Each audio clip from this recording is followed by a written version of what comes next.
उमक्षस्रगपरशं गदेषु कुलशं पद्मं धनुष्कुण्डिकां दण्डं शक्तिमशिं च चर्मजलजं घण्टां सुराभाजनं शूलं पाशसुदर्शने च दतिं हस्तैः प्रसन्नाननां सेवे सैर्वमर्दनीमिह महां लक्ष्मीं सरोजस्थिताम्। महालक्ष्मी नमः। नमस्कार, स्वागत है आपका। मैं आचार्य डॉक्टर विक्रमादित्य आपके साथ हूँ और आज का ग्रहों का योगा योग क्या कुछ कह रहा है आपके लिए। आपको समझना चाहिए कि अप्रैल के मध्य भाग में आपकी राशि के अनुसार से ग्रहों का योग आपकी राशि धनु राशि वालों के लिए कैसा बन रहा है। देखिए, धनु राशि के स्वामी बृहस्पति हैं और आपकी राशि के अनुसार से पंचम भाव में चल रहे हैं। समस्या ये है कि आपकी राशि के अनुसार से बृहस्पति सबसे शुभ ग्रह माने जाते हैं, लेकिन शनि महाराज उन पर लगातार पूरे वर्ष से आने वाले एक वर्ष तक अपनी दृष्टि डाले जाएंगे और यही इसके पूर्ण फल को प्राप्त नहीं होने दे रहे हैं धनु राशि वालों को। ऐसे में आपकी जो बुद्धि में जड़ता आ रही है, जिद आ रही है, ये मूल कष्ट का कारण है आपकी राशि के अनुसार से। ज्योतिष यही विज्ञान आपको समझाने का प्रयास करता है कि कहाँ समस्या है और हम उसको कई प्रकार से कई उपायों के द्वारा ठीक करने का प्रयास कर सकते हैं। मंत्र जप कर कर, विभिन्न नगों को धारण कर कर, या कोई बहुत सारे उपाय। लेकिन नग तो बहुत एक विचित्र स्थिति है, अच्छा मिले सच मिले नहीं, लेकिन भक्ति भाव मंत्र विज्ञान जो है वो तो आप अच्छी श्रद्धा के साथ कर सकते हैं। और सत्य माने, श्रद्धा भाव से किया गया एक छोटा सा कार्य भी आपको बड़ा सुंदर तरीके से लाभ दे देता है। और आपकी राशि के अनुसार से आपको समझना चाहिए धनु राशि वालों, इन दिनों अप्रैल के मध्य भाग में आपकी राशि के अनुसार से क्या कुछ प्रभाव उत्पन्न होने के योग बन रहे हैं। ग्रह नित्य प्रति परिवर्तन की तरफ जाते हैं और परिवर्तन जो होता है उसका प्रभाव ही हमारे जीवन में पड़ता है। इन दिनों नया वर्ष आरंभ हुआ। अभी 9 अप्रैल के दिन विशेष तौर पर नया वर्ष काल नाम का संवत आरंभ हुआ, नव संवत जिसे कहा जाता है। लेकिन बहुत सारे लोग, हमने एक वीडियो डाला था कि नव संवत आपके लिए कैसा रहेगा। बहुत सारे लोगों ने संवत 2081 इसका नाम है, तो कई महानुभावों ने लिख के डाला वो उसके ऊपर मैसेज में, जो हमने भी पढ़ने को देखा कि महाराज आप गलती कर गए कि अभी तो 2024 चल रहा है, 2081 तो आज से कहीं डेट में गलती हो गई है। देखिए भैया, आप लोग ज्ञानवान हैं, महान ज्ञानवान लोग हैं आप लोग, तो आप समझे भारतीय जो नव संवत है ना, उसका जो काल नाम का संवत है उसकी संख्या है 2081, वो आरंभ हो रहा है। और ये संवत, इसमें राजा जो है ना वो मंगल है और जो शनि जो है वो मंत्री हैं। और आपकी राशि के अनुसार से आप समझें इनकी युति जो है आपके तृतीय भाव में चल रही है इन दिनों, और यही युति जो है पूरे वर्ष चलनी है।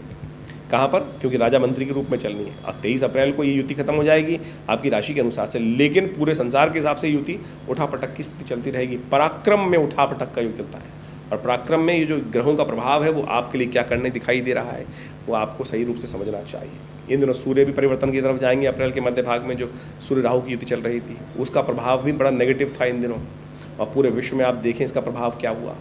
कई जगह विस्फोट हुए, कई जगह आतंकवादी घटनाएं घटी, कई प्राकृतिक आपदाएं आई, सुनामी आई, भूकंप आए, और आमतौर पे 2 ग्रहण पड़े। और आमतौर पे समझें जब ग्रहण पड़ता है वो राहु के कारण ही पड़ता है। सूर्य के ग्रास में जो राहु के जो ग्रास है जो सूर्य पर हो गया उसके कारण से ये ग्रहण, चंद्रमा के ऊपर जो ग्रास हुआ उसके ऊपर ये ग्रहण पड़ा। तो ऐसे में इन प्राकृतिक घटनाओं का भी विशेष तौर पर इन ग्रह योग के अनुसार से प्रभाव पड़ता है, तो आपको समझना चाहिए। आपके लिए अप्रैल का मध्य भाग बड़ा महत्वपूर्ण है क्योंकि आपकी राशि के स्वामी बृहस्पति महाराज जो हैं वो सूर्य के साथ योग बनाने वाले हैं। अच्छी बात यह है कि सूर्य आधे दिन, कभी आधे यानी कभी करीब इस पूरे, यदि हम बात करें तो 15 दिन तो उनको अपने ग्रास में नहीं लेंगे सूर्य। जब तक उदय रहेंगे तब तक वो अच्छे प्रभाव उत्पन्न करेंगे। करीब करीब अब मई के आरंभ काल में जाकर बृहस्पति अस्त होंगे, उस वक्त बृहस्पति परिवर्तन की तरफ भी चले जाएंगे। तो ऐसे में बृहस्पति का परिवर्तन का योग जो बनेगा वो भी आपके लिए बड़ा महत्वपूर्ण रहेगा, उसको भी हम बताएंगे। लेकिन अभी समझें कि सिलसिलेवार तरीके से आपके लिए 11 अप्रैल से क्या कुछ ग्रहों का योग है। 11 अप्रैल चैत्र मास की तृतीया शुक्ल पक्ष की है विशेष तौर पर, और ये आपके लिए बृहस्पति जो है बुध जो सूर्य है के अनुसार से परिवर्तन का योग, जो आपकी राशि के अनुसार से बात करें तो जो चंद्रमा है वो परिवर्तन होकर 6ठे भाव में जा रहे हैं। वहाँ उच्च के हो जाएंगे चंद्रमा का जो है, और वहाँ थोड़ा सा आपके लिए ध्यान रखने वाली बात है, एंजाइटी बढ़ सकती है, थोड़ा शत्रु भाव जो है थोड़ा उत्पन्न ज़्यादा कर सकते हैं लोग, थोड़ा मन जो है नेगेटिव तरफ जा सकता है, ध्यान रखिएगा। ऐसे में चंद्रमा जो मन के स्वामी हैं उन पर कैसे विजय प्राप्त करें, मन पे कैसे विजय प्राप्त करें, देव योग से बड़ा सुंदर योग बना है। इस दिन चंद्रघंटा की आराधना करने के लिए तीसरा नवरात्र है, और आपकी राशि के अनुसार से चंद्रघंटा जी की आराधना अवश्य करें, उनको श्रृंगार का सामान उपस्थित करें, लाल चुन्नी अर्पित करने का प्रयास करें। देखिए इससे मन भी प्रशस्त होगा, सही डायरेक्शन में चलेगा और मन पर विजय प्राप्त करने का योग। चंद्रघंटा विजय देने वाली देवी हैं माँ भगवती, घंटनाद उत्पन्न करने वाली देवी हैं, मन को नेगेटिव भाव से पॉजिटिव तरफ ले जाने वाली देवी हैं। गणगौर पूजा भी इस दिन की आती है, भगवती पार्वती गणेश जी की पूजा। इस दिन मत्स्य जयंती का भी अवतार है। जल के स्वामी मत्स्य जो संबंधी जो राशि है विश्व स्तर पर, उनका ध्यान करने, चंद्रमा जल से संबंध रखते हैं। ऐसे में भगवान विष्णु की आराधना, विष्णु जी का पूजन, विष्णु जी पे तुलसी दल अर्पित, ये सब पूजन कर कर आप कष्ट का योग बन रहा है उसको निवृत्त करने का रास्ता बना सकते हैं। 2-3 दिन ग्रह योग इस प्रकार से रहेंगे, लेकिन यदि आपने उपाय कर लिया तो बहुत सुंदर तरीके से परिवर्तन का योग आप बना सकते हैं। 12 तारीख की यदि हम बात करें, 12 अप्रैल को विशेष तौर पे चतुर्थी का अवसर है, चौथा नवरात्र है। ग्रहों का योग आपके लिए उसी प्रकार से बना हुआ है। चंद्रमा छठे भाव में विराजमान है और जो बृहस्पति पर शनि की दृष्टि है। तो ध्यान रखिएगा, मन के हार है मन के जीते जीत। तो इस बात को ध्यान रखें कि मन को विजय करने का प्रयास करें। सूर्य राहु की युति लगातार चली रही है, जो आपको थोड़ा सा नेगेटिव भाव में डालती दिखाई दे रही है। तो शनि को थोड़ा जगाने का आपको प्रयास करना चाहिए, ये अच्छा रहेगा आपके लिए, परिवर्तन करने का योग रहेगा। अंधकार से प्रकाश की तरफ जाने के लिए माँ कुष्मांडा की आराधना करें। नवरात्र का चतुर्थ दिवस है, माँ कुष्मांडा की आराधना। अंधकार से प्रकाश को लाने वाली भगवती, संसार की उत्पत्ति करने वाली भगवती का स्वरूप जो कुष्मांड स्वरूप में है, माँ भगवती के मंदिर में जाकर उनको पेठे का भोग लगाएं, पेठे का प्रसाद भी ग्रहण करें। ऐसे में कहा जाता है यदि कष्ट चल रहे हो तो पेठे की बलि दी जाती है, और ये विशेष तौर पर कई प्रकार के कष्टों को दूर करने वाली। हमने विवेकानंद योगाश्रम में जो यज्ञ रखा हुआ है, वहाँ पेठे के द्वारा ही भगवती को आहुति दी जाती है इस यज्ञ के अंदर। तो सुंदर तरीके से इस नवरात्र के यज्ञ में जो आश्रम में चल रहा है, वहाँ पर आप भी सम्मिलित हो सकते हैं। पूरा 9 दिन तक सहस्त्रचंडी महायज्ञ का सुंदर आयोजन रहता है, और पिछले अनेक वर्षों से ये कार्यक्रम आश्रम पे चलता है। माँ भगवती का सुंदर शिव विग्रह जो 1947 में मुल्तान से आया, 400 साल पुराना भगवती का दिव्य शिव विग्रह है। सौभाग्य का विषय है कि उनका दर्शन आप कर अपने भाग्य को जगा सकते हैं। आश्रम पे जो एड्रेस दिया गया है वहाँ आए, इन दिनों यज्ञ में माँ भगवती का दर्शन करें, उनके सानिध्य में बैठ के यज्ञ करें, देखिए परिवर्तन का योग बनेगा। 13 अप्रैल का दिवस पंचमी का दिवस, और पंचमी साधारण नहीं, चैत्र मास की शुक्ल पक्ष की पंचमी, जिसे श्री पंचमी कहा जाता है। महालक्ष्मी की आराधना कर महालक्ष्मी को प्रसन्न करने वाली पंचमी है। सूर्य भी परिवर्तन की तरफ जा रहे हैं, सिंह राशि मेष राशि में आ रहे हैं, और ये परिवर्तन आपके लिए बड़ा महत्वपूर्ण रहेगा। सूर्य राहु की युति हट रही है, पंचम भाव में उच्च के होने जा रहे हैं, और ये बृहस्पति को शक्ति देने वाले हैं, क्योंकि बृहस्पति अभी काफ़ी अंश आगे निकल गए हैं। सूर्य उनको अस्त नहीं कर पाएंगे, कम से कम 15 दिन तो बृहस्पति पूर्ण काम करेंगे। सूर्य के साथ बहुत शक्ति उच्च के ग्रह के साथ बैठ के विराजमान हो गए हैं, तो यहाँ पर दोनों ग्रहों का पॉजिटिव इफेक्ट आपके लिए रहेगा। बड़े संबंध बनने के योग बनेंगे, नए संबंध बनने के योग बनेंगे, बुद्धि में नए विचार उत्पन्न करने के योग बनेंगे। ऐसे में सुंदर तरीके से इन सबका लाभ लेने का अवसर आपके पास है। पूरे महीने ये योग बनता दिखाई दे रहा है, और साथ साथ चंद्रमा परिवर्तन की तरफ जा रहे हैं। चंद्रमा का ये परिवर्तन नए विचारों का उदय करने वाला रहेगा। सुबह थोड़ी हल्की दिखाई देती है, लेकिन जैसे जैसे ये परिवर्तन की तरफ ग्रह आगे बढ़ेंगे, आपके मनोमस्तिष्क में पॉजिटिविटी उदय होने का योग बनेगा। बड़ा सुंदर अवसर है। ऐसे में स्कंद माता का पूजन करें, गेहूं का दान करें, क्योंकि मेष संक्रांति है। सूर्य संबंधित चीज़ों का दान करना, सूर्य को जल देना, ये सब सुंदर उपाय हैं, इसको करने से लाभ मिलेगा। 14 अप्रैल का अवसर, शनिवार का अवसर, और ये अवसर जो 14 अप्रैल के दिन रविवार का अवसर जो पड़ रहा है, वो विशेष तौर पर षष्ठी तिथि के साथ योग बना रहा है। माँ कात्यायनी की आराधना का अवसर है, और साथ साथ स्कंद षष्ठी रवि योग, सुंदर तरीके से नए कार्यों का आरंभ करने का सुंदर दिवस दिखाई देता है। ग्रह योग अनुकूल हैं, सूर्य परिवर्तित हो चुके हैं, राहु की ग्रास से बाहर आ चुके हैं, चंद्रमा परिवर्तित होकर आपके सप्तम भाव में विराजमान हो गए हैं। ये दोनों योग बहुत पॉजिटिविटी आपके अंदर उदय करने का योग बनाएंगे। सुबह सुबह भगवान सूर्य का दर्शन करें, उनको अर्घ दें, इससे कल्याण का अवसर मिलेगा। माँ कात्यायनी की आराधना करना भी आपके लिए विशेष तौर पर समस्त मनोकामनाओं को पूर्ण करने वाला रहेगा। माँ भगवती का मंत्र है सर्वमंगल मांगल्ये शिवे सर्वार्थ साधिके शरण्ये त्र्यंबके गौरी नारायणी नमोस्तुते। इस मंत्र का अनन्य श्रद्धा के साथ पाठ करने का प्रयास कीजिए, कल्याण के योग बनेंगे। 15 अप्रैल का अवसर सप्तमी सोमवार का योग है, साथ साथ और ग्रहों का योग दिखाता है आपकी राशि के अनुसार से विशेष तौर पर माँ कालरात्रि का स्तवन करने का अवसर है। और साथ साथ भद्रा इस दिन विद्यमान रहेगी, जो दोपहर को 12-12:15 से आरंभ होकर रात्रि में करीब 12 बजे तक रहेगी। तो नए कार्यों का आरंभ करना हो तो पहले कर लीजिए, 12 बजे से पहले, उसके बाद ना कीजिएगा, नहीं तो कष्ट होने के योग बन सकते हैं। और ऐसे में ग्रहों का परिवर्तन आपके अनुकूल दिखाई देता है, लेकिन रात्रि में जो चंद्रमा है वो परिवर्तित होकर आपके अष्टम भाव में जाएंगे, और वहाँ थोड़ा बंधन बढ़ाते दिखाई देंगे। यानी 2-3 दिन आगे आने वाले समय जो है वो मनोमस्तिष्क को थोड़ा सा कंजर्वेटिव सोच की तरफ ले जाएंगे। मन थोड़ा सा कार्य करने में संकुचित भाव रखेगा, बंधा महसूस करेगा। तो आज है खुलकर काम करने का दिवस। जो महत्वपूर्ण कॉन्ट्रैक्ट साइन करना है वो तुरंत कर सकते हैं, उसमें लाभ प्राप्ति के योग बन सकते हैं। ध्यान रखते हुए कर लें, वो भी 12 बजे से पहले तो अच्छा रहेगा। बात कर लेते हैं 16 अप्रैल की। 16 अप्रैल मंगलवार का अवसर, और साथ साथ गौरी की आराधना का अवसर, नवरात्र का अष्टम दिवस, अशोकाष्टमी भी इसे कहा जाता है। ग्रह योग थोड़ा सा आपको बंधन में डालते दिखाई दे रहे हैं, ग्रह योग थोड़े भारी दिखाई देते हैं। ऐसे में अपने मनोमस्तिष्क पे नेगेटिविटी को हटाने के लिए जो खुलकर काम करने में थोड़ी दिक्कत आती दिखाई दे रही, क्योंकि पराक्रम भाव में भी मंगल शनि की युति चल रही है और ये भी आपको थोड़ा सा बनता दिखाई देगा, द्वंद्वात्मक स्थिति उत्पन्न होगी। तो ऐसे में भगवान का आशीर्वाद बहुत ज़रूरी है। काम क्रोध मद लोभ की विशेष तौर पर जो कारण है, लोभ के कारण से बहुत सारी कंजर्वेटिव सोच मन में आ सकती है। तो अशोकाष्टमी भी इस दिन कहा जाता है। तो कहा जाता है कि माँ भगवती विशेष तौर पर सीता जी ने इस शुभ योग में राम की कथा का श्रवण किया था। जब माँ भगवती अशोक वाटिका में स्वयं विराजमान थी, मन शोकग्रस्त था, तब कहा जाता है हनुमान जी ने आकर हनुमान माँ भगवती को राम कथा सुनाई और इस शुभ योग में उनके मन से भी जो शोक चल रहा था वो दूर हुआ। तो आप भी सुंदर स्थिति में माँ भगवती की आराधना करें, माँ भगवती का श्रवण करें, सुंदरकांड का पाठ करें, हनुमान चालीसा का पाठ करें और साथ साथ हो सके तो रामायण का पाठ करें, राम कथा का श्रवण करें, राम नाम का जप करें। समस्त मनोकामना सिद्धि के योग बनेंगे, सुंदर योग बनेंगे। ग्रहों का योग 17 अप्रैल के लिए कैसा है वो भी जान लीजिए। 17 अप्रैल का दिवस तो अद्भुत है, समस्त मनोकामनाओं को सिद्धि करने वाला है। रामनवमी का अवसर है। कहा जाता है कि कोई भी कार्य आरंभ करने के लिए कोई मुहूर्त की आवश्यकता नहीं। इस रामनवमी के अवसर पर जो भी कार्य शुरू करेंगे उसमें भगवान राम का आशीर्वाद लेकर कार्य करने से मनोरथ सिद्ध होने के योग बन जाते हैं। जय विधिनाथ हो हित मुरा, ये ऐसा भाव रखकर भगवान के समक्ष प्रार्थना करने का प्रयास करें कि जिससे आपका मन प्रसन्न हो। जय विधिनाथ प्रसन्न होई मन तोरा, आप वैसा ही कार्य हमें आशीर्वाद देने का प्रयास करें। और ये रामनवमी तो बहुत सुंदर है। 500 साल बाद ऐसी रामनवमी आई है जब हमने सब ने प्रयास कर कर उस स्वाभिमान का निर्माण किया है। तो उसके लिए हमारी संस्कृति के लिए ये दिवस पहला दिवस है कि जहाँ भगवान राम को हमने स्वयं जो विराजमान किया है, अपने प्रयासों से विराजमान किया है, उनका दर्शन कर, उनके निमित्त पाठ कर, पूजन कर हम सब उनका आशीर्वाद ग्रहण कर सकते हैं। हमने भी विवेकानंद योगाश्रम में बड़ा सुंदर यज्ञ रखा है। रामनवमी का यज्ञ जो नवरात्र चल रहे हैं उस दिन महानवमी का यज्ञ चल रहा है, जो शाम को 5 बजे से लेकर रात्रि तक भंडारे तक चलेगा, 12 बजे तक। आप उसमें सम्मिलित हों, मनोकामना सिद्धि का योग बनाएं, ग्रह परिवर्तन की तरफ जा रहे हैं और बहुत सुंदर योग आपके लिए बनता दिखाई दे रहा है। 18 अप्रैल को दशमी तिथि, ग्रहों का योग परिवर्तन। सुबह सुबह यदि चंद्रमा जो है परिवर्तन होकर आपकी राशि के अनुसार से भाग्य में जा रहे हैं और विशेष तौर पर धर्म कार्य में जा रहे हैं, सफलता देने के योग बना रहे हैं। धर्म से शास्त्र कहता है भाग्यम फलति सर्वत्र न च विद्या न च पौरुषम। तो ये भाग्य जगाने के लिए चंद्रमा आए हैं और आशीर्वाद देने आए हैं। यदि आपने सत्यनिष्ठ होकर नवरात्रों में भगवती की आराधना करी है तो उसका प्रसाद मिलने का सुंदर योग बन रहा है।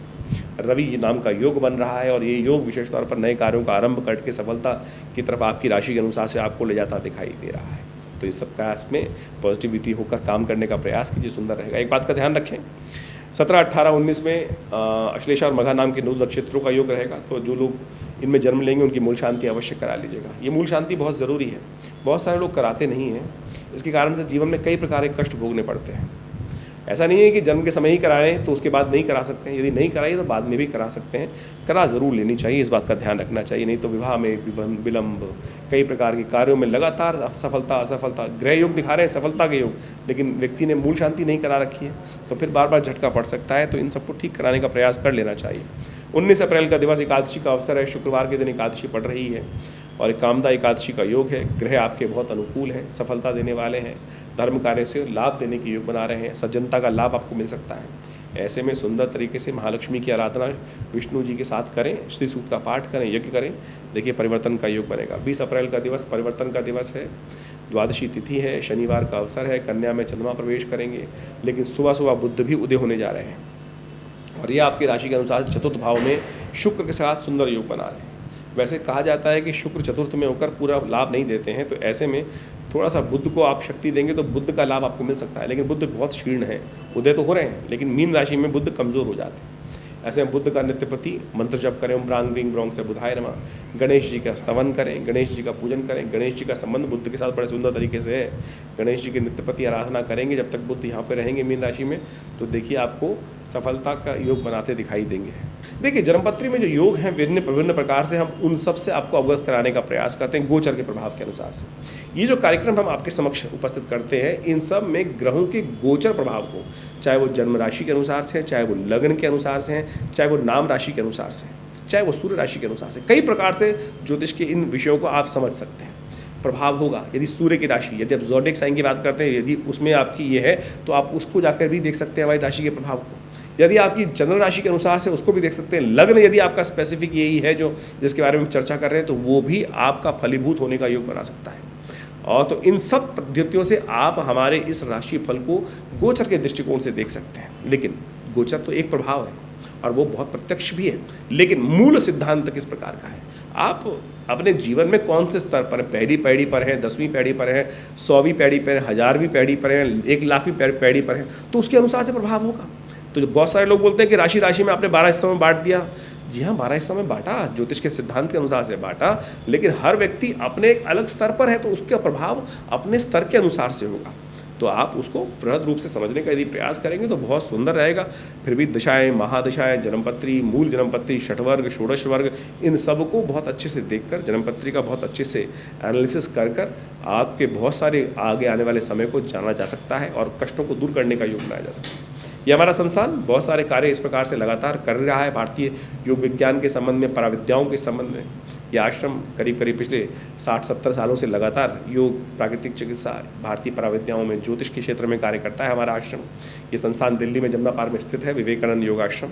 हमारे पिता आचार्य श्री केशव देव जी महाराज के सानिध्य में करीब 1960 के दशक में ये कार्यक्रम या संस्थान की स्थापना की गई। एक 100 बेड का पूरा योग, प्राकृतिक चिकित्सा, आयुर्वेद का हॉस्पिटल जो भारत सरकार के पैनल पर भी है और विभिन्न बीमारियों में बहुत सुंदर तरीके से जनता के लिए लाभ का कार्य कर रहा है। कमर दर्द में, डायबिटीज़ में, शुगर में, किडनी के डिसऑर्डर्स में, अनेक प्रकार की समस्याओं को ठीक करने के लिए हॉस्पिटल लगातार कार्य कर रहा है और भारत सरकार के साथ मिलकर भी कार्य कर रहा है। दिल्ली गवर्नमेंट, भारत सरकार, तो बहुत सारे विभिन्न सरकार के पैनल्स पर भी है और उन सब भी आप लाभ ले सकते हैं। इसके अलावा भारतीय पराविद्याओं के संबंध में, यज्ञ विज्ञान के संबंध में, मुद्राओं के संबंध में आपने देखा होगा कि ये विभिन्न मुद्राएं जो है वो हमारे आश्रम के द्वारा ही इस पूरे विश्व में पहुंचाई गई हैं। आज जो भी लोग हैं हमारी इन मुद्राओं के द्वारा, चाहे वो हृदय रोग की ये मुद्रा है, 3 सेकंड में मृत संजीवनी मुद्रा फर्स्ट एड देने का काम करती है हार्ट अटैक के पेशेंट्स में। जबरदस्त मुद्रा है। ये मेरे पिता आचार्य श्री केशव देव जी की अपनी खोज है। गुस्सा आ रहा है, मन शांत नहीं हो रहा है, ये ज्ञान मुद्रा, पहली मुद्रा ऐसी है कि बिल्कुल हल्का स्लाइटली टच लेकर हाथ ऐसे रख लें, जेब में रख लें, बिल्कुल किसी और दवाई की ज़रूरत नहीं पड़ेगी। कान में दर्द है तो ये शून्य मुद्रा, आपको यूरिन संबंधी समस्या हो रही है, कॉन्स्टिपेशन की समस्या हो रही है तो अपान मुद्रा, ये ऐसी अद्भुत मुद्रा है। और तो और आपके ग्रह प्रभावों को ठीक करने के लिए, यदि बृहस्पति आपका कमज़ोर है तो आप इस ज्ञान मुद्रा का अभ्यास करके अपने बृहस्पति को, नहीं आवश्यकता आपको किसी नग की, नहीं आवश्यकता किसी और चीज़ की, इसको आप मुद्रा कर आप उसका लाभ ले सकते हैं। शनि आपका यदि अनुकूल नहीं चल रहा है, शनि के कष्ट चल रहे हैं, तो आप इस मुद्रा का अभ्यास कर शनि के दोषों को दूर कर सकते हैं। ये अद्भुत प्रयोग हमने बहुत सुंदर तरीके से मुद्राओं के द्वारा भी, ये पराविद्या का भाग है, यज्ञ विज्ञान के ऊपर, मंत्र विज्ञान के ऊपर बहुत सारी 85 पुस्तकें आश्रम से प्रकाशित की गई हैं। आप सब उन सब का अध्ययन कर आश्रम के साथ जुड़ सकते हैं। और वैसे तो आश्रम पे नित्य प्रति 8 घंटे यज्ञ होता ही है। आप सब लोग हर रविवार को उस यज्ञ में पधार सकते हैं। अभी नवरात्र का यज्ञ विशेष तौर पर चल ही रहा है, जो पूरे 9 दिन तक सहस चंडी के रूप में यज्ञ विद्यमान रहेगा। माँ भगवती का सुंदर यज्ञ, माँ भगवती का सुंदर शिव विग्रह जो मुल्तान से, पीताम्बरा भगवती का ये श्री विग्रह हमारे आश्रम पर पधारा, एक व्यक्ति लेके आए वहाँ से ट्रंक में बंद करके 1947 में, और हमारा सौभाग्य है कि वो आज हमारे मंदिर में, आश्रम में भगवती का श्री विग्रह प्रतिष्ठित है। चमत्कारी श्री विग्रह है और उन्हीं के सानिध्य में ये नवरात्र का सहस्त्र चंडी महायज्ञ पिछले अनेक वर्षों से सुंदर तरीके से सब लोग के साथ सम्मिलित प्रयास से किया जाता है। आप भी उसमें सम्मिलित हो सकते हैं। उसकी पूरी विधि आप फ़ोन नंबर्स पे जान सकते हैं। और इस प्रकार के सुंदर कार्य आश्रम पे लगातार चलते रहते हैं। गौशाला का, गौ सेवा का सुंदर कार्य किया जाता है। लगातार महीने में कम से कम 10 से 15 भंडारे जनमानस के लिए व्यवस्था की जाती है। हॉस्पिटल आपको बताया ही चल रहा है। और बहुत सारे कार्य संस्थान के द्वारा, विवेकानंद योग आश्रम के द्वारा कार्य किए जा रहे हैं। ज्योतिष विज्ञान के संबंध में तो हम आपके साथ लगातार वीडियोस के माध्यम से आश्रम पे लोगों के साथ सानिध्य प्राप्त कर विभिन्न समस्याओं के लिए विभिन्न प्रकार के यज्ञ, मंत्र इत्यादि का सानिध्य, बहुत सारी समस्याएं, स्वास्थ्य के संबंध में महामृत्युंजय मंत्र, मृत संजीवनी मंत्र का अनुष्ठान, बहुत सारे रुद्राभिषेक इत्यादि, आप सब लोग कई व्यवस्था। हाँ, एक और, बहुत सारे लोग पितरों की समस्या से ग्रसित होते हैं। पितृ परेशान कर रहे हैं, पितरों को आप तर्पण नहीं कर पाते हैं, तो उसके लिए भी सुंदर व्यवस्था हमने अपने आश्रम पर रखी हुई है। आप अपनी अमुक तिथि पर अपने पितृ के निमित्त तर्पण, यज्ञ, यदि आप विशेष तौर पर ब्राह्मण भोजन इत्यादि यदि करना चाहते हैं तो उसके लिए भी आश्रम से संपर्क साध सकते हैं। नंबर्स आपके सामने स्क्रीन पर लगातार चलते ही हैं। रुद्राभिषेक कराना चाहते हैं तो उसके लिए सुंदरकांड का पाठ कराना चाहते हैं तो उसके लिए भी सुंदर व्यवस्था आश्रम की तरफ से की जाती है। हर मंगलवार को सुंदरकांड का आश्रम में व्यवस्था चलती ही है। तो आप सब इन समस्त कार्यक्रम में आश्रम के साथ जुड़ सकते हैं। विवेकानंद योगाश्रम हमारे पिता आचार्य श्री केशव देव जी के माध्यम से ये स्थापित किया गया और आज हम उसी प्रयास में हम आपके समक्ष इस चैनल के माध्यम से उपस्थित रहते हैं और विभिन्न कार्यक्रमों को अपने आश्रम के बारे में आपको बताने का प्रयास करते हैं। आइए विवेकानंद योगाश्रम में। धन्यवाद, नमस्कार।